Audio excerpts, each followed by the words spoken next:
Shalom. Sebelum saya melanjutkan yang terkena pelita emas, di sini pasal 3 itu ayat 1 sampai 13.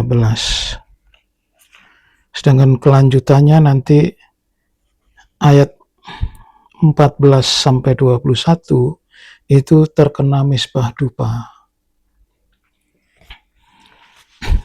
Jadi berarti berloncatan ya. Nah, sedangkan pasal 4 ayat 1 sampai 16 itu terkena meja roti pertunjukan. Ayat 17 sampai 32 terkena pelita emas. Jadi ini sudah disusun oleh penerima wahyu bahwa demikianlah ya pasal 3. Sedangkan pasal 5 itu juga begitu. Ayat 1 sampai 21 terkena misbah dupa, tetapi ayat 22 sampai 33 terkena tirai. Ya, jadi saya jelaskan yang terkena meja roti, saya sudah selesaikan ayat 1 sampai 16 pasal 4. Sedangkan ayat 17 sampai 32 terkena pelita emas. Ini yang saya terangkan hari ini dengan rinciannya. Ayat 17 sampai 19 hidup sebagai orang yang tidak mengenal Tuhan. Ya, itu terkena pelita emas.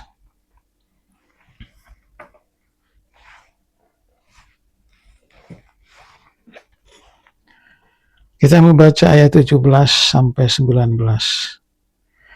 Sebab itu kukatakan dan kutegaskan ini kepadamu di dalam Tuhan.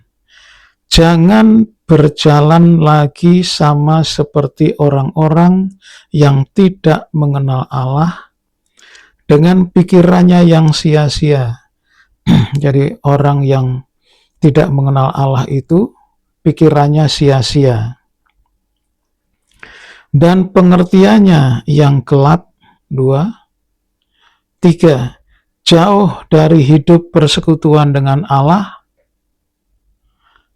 4. Karena kebodohan yang ada di dalam mereka dan karena kedegilan hati mereka. 5. Perasaan mereka telah tumpul sehingga mereka menyerahkan diri kepada hawa nafsu dan mengerjakan dengan serakah segala macam kecemaran atau kenajisan. Ini orang yang hidup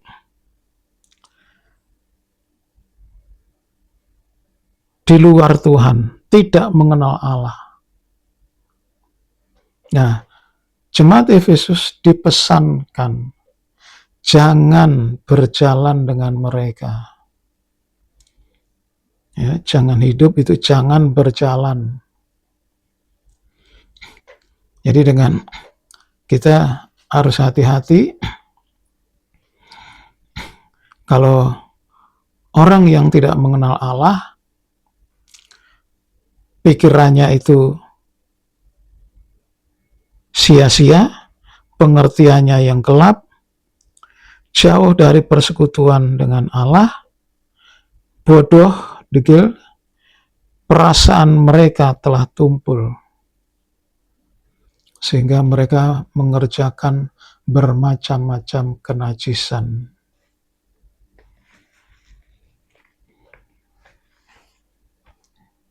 Yang pertama, pikirannya yang sia-sia. Roma pasal 1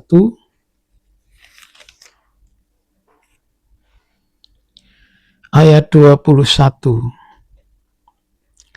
Sebab sekalipun mereka mengenal Allah, Mereka tidak memuliakan Dia sebagai Allah atau mengucap syukur kepadanya. Sebaliknya, pikiran mereka menjadi sia-sia dan hati mereka yang bodoh menjadi gelap.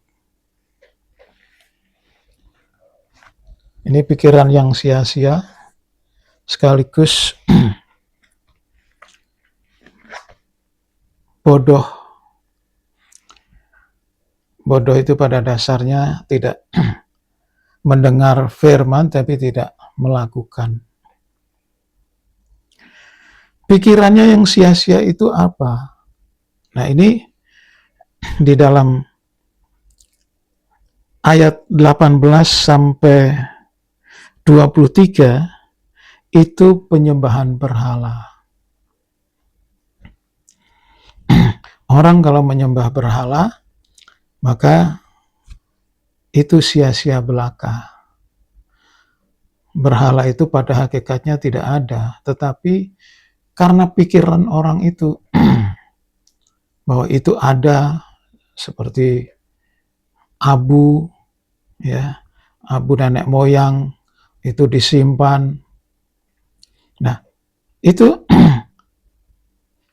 dianggapnya dia masih ada di situ. Belum ke tempat berhala yang lain. Bahkan yang paling canggih adalah tamak terhadap uang. Berhala itu pikiran sia-sia sebetulnya. Sebab di mana hatimu berada, hartamu berada, di situ hatimu berada. Nah, jika seorang Kristen tidak tidak mempedulikan ibadah kerohaniannya, tetapi hanya uang, dan uang, itu sia-sia. Bukan kita tidak butuh uang, tetapi ada orang yang sangat berlebihan. Bangun tidur sudah bagaimana caranya mendapatkan uang. Sampai mau tidur masih ngitung berhari-hari. Nah, itulah pikiran yang sia-sia. Pengertiannya gelap. Nggak usah kita baca. 1 Tesalonika 5 ayat 1-4 dan ayat 7. Jauh dari hidup persekutuan dengan Allah. Sedangkan surat Ibrani pasal 10 mengatakan, Ibrani 10 ayat 25, janganlah kita menjauhkan diri dari pertemuan-pertemuan ibadah kita, seperti dibiasakan oleh beberapa orang, tetapi marilah kita saling menasihati dan semakin giat melakukannya menjelang hari Tuhan yang mendekat. Ibadah itu harus semakin giat, bukan semakin kita menjauhkan diri dari persekutuan dengan Allah. Maka di sana sudah pasti segala macam godaan cerat iblis itu gampang didapat. Tetapi dengan mendekatkan diri kepada Allah, beribadah, maka kita menjauhkan diri dari segala dosa.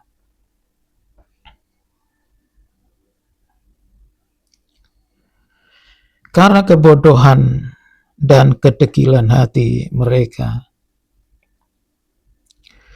Amsal 9. Amsal 9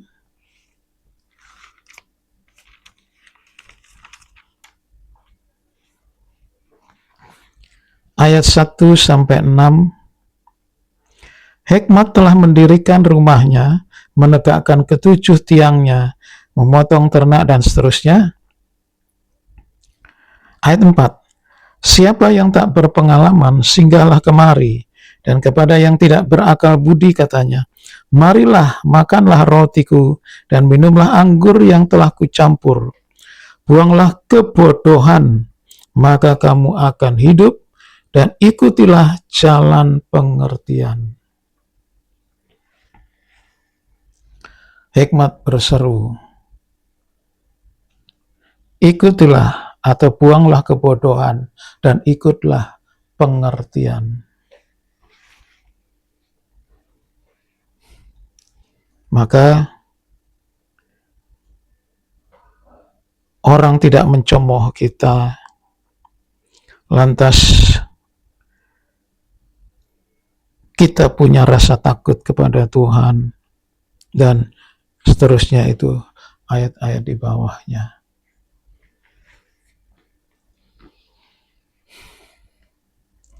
Kebodohan itu bukan karena IQ-nya, ya. Namun orang yang mendengar firman tetapi tidak melaksanakan, nah itu kebodohan.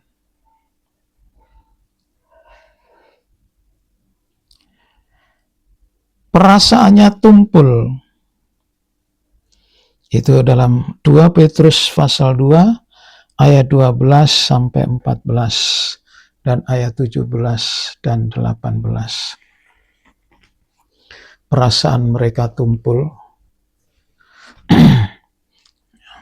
Itu kita dapatkan di sana di dalam 2 Petrus pasal 2, yaitu guru-guru palsu itu dengan perasaannya yang tumpul, mereka menyesatkan dan berpola hidup glamor dan sebagainya. Nah, itulah pesan dari Tuhan, jangan berjalan dengan mereka. Demikianlah firman Tuhan hari ini. Amin.